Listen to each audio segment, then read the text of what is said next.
আমরা অনেক সময় জীবনে ১ম চাকরি-বাকরির জন্য যখন এপ্লাই করা স্টার্ট করি, তখন অনেক ক্ষেত্রে আমরা অল্প কিছু চাকরি-বাকরিতে এপ্লাই করার পরে একটু হাঁপায় যাই।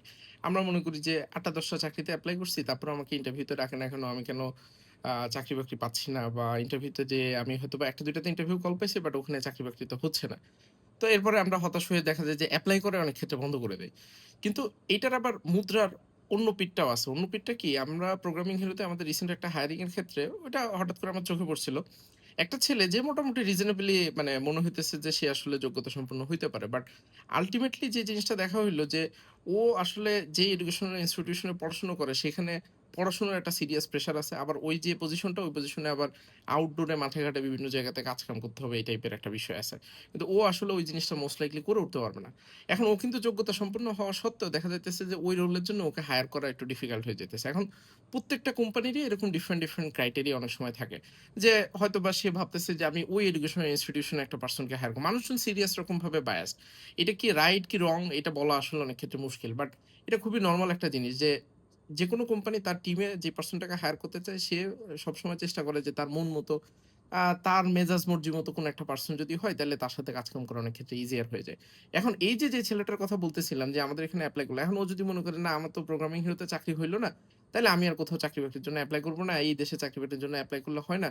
কিন্তু হয়তোবা ওর জন্য বেটার একটা অপরচুনিটি অন্য জায়গাতে ওয়েট করতেছে। সুতরাং চাকরি-বাকরির জন্য এপ্লাই না মানে অনেক ক্ষেত্রে আবার আমরা এটাও মনে করি যে আমি একটা জায়গা থেকে রিজেক্টেড হইলাম, ওরা তো আমাকে রিজেক্টেড মেইলটা দিল না।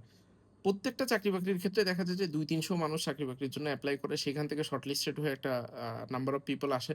সেইটা আবার রিজেকশন এর মেইল দেওয়া ওই কোম্পানির জন্য ইট বিকামস ভেরি ডিফিকাল্ট একদম ডিটেইল কারণ। যেমন আমি যে কথাগুলো এখন বললাম এটা ছাড়াও তো আরো অনেকগুলো কথা লিখে তারপরে রিজেকশন এর মেইলটা দিতে হবে। সেটা লিখতেও তো একটা সময় লাগবে। তো প্রত্যেকটা কোম্পানিতে তো এইচআর এর এত ডেডিকেটেড পারসন ও নাই যে ধরো এত ডিটেইল করে। সুতরাং এটা মন খারাপ করার কোনো কিছু নাই যে আমার মনে হয় যোগ্যতা নাই এই কারণে চাকরি হচ্ছে না। এটাও মনে করার কোনো কারণ নাই। তোমার জাস্ট যে কাজটা করা দরকার সেটা হইতেছে এনাফ চাকরি-বাকরিতে তুমি এপ্লাই করা স্টার্ট করে দাও এবং কন্টিনিউয়াসলি অ্যাপ্লিকেশন এর ভিতরে থাকো, ইন্টারভিউ দিতে থাকো, ফেইল করতে থাকো।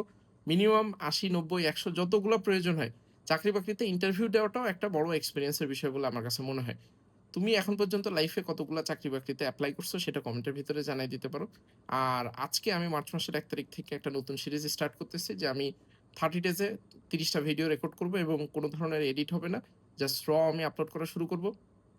অনেকদিন আ ভিডিও বানাই না। ভিডিও বানাইতে একটা জড়তা কাজ করতেছে। জাস্ট ফোনের ক্যামেরা অন করে ভিডিও করা শুরু করছি।